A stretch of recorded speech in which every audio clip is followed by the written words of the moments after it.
ఉదయాన్నే లేచిన తర్వాత ప్రార్థన చేసుకున్న వెంటనే నువ్వు చేయాల్సిన మొట్టమొదటి పని ఏంటో తెలుసా? పరిశుద్ధ గ్రంథాన్ని ఏం చేయాలా? తెరవాలా.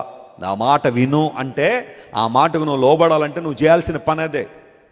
ఉదయాన్నే లేవగానే న్యూస్ పేపర్లు చూసేసి, ఆ తర్వాత ఇంటర్నెట్లో న్యూస్ చదివేసి, ఆ తర్వాత యూట్యూబ్ ఆన్ చేసి అవి ఇవి చూసిన తర్వాత ఉద్యోగానికి వెళ్ళి తినేసి రాత్రి పడుకునేటప్పుడు, ఒరే ఈరోజు బైబిల్ చదవలేదురా, నేను ఏమన్నా అయిపోద్దేమో, కొంచెం బైబిల్ ఇవ్వండిరా అని చెప్పి 117వ కీర్తన 2 వచనాలు ఉంటాయి దానిలో, అది చదివేసి పడుకుని పోతున్నావా? అదే దేవుని వాక్యం చదవడం అంటే.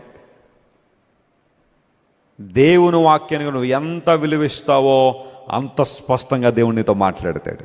Praise the Lord. మీరు ఎప్పుడైనా అనుభవించారా అలాంటి అనుభవాన్ని? దేవుడు మీతో మాట్లాడే అనుభవాన్ని ఎప్పుడైనా లేఖనాలు చదువుతుంటే గమనించారా? If not, revere the word of God. దేవుని వాక్యాన్ని గౌరవించండి, దేవుని వాక్యాన్ని పఠించండి.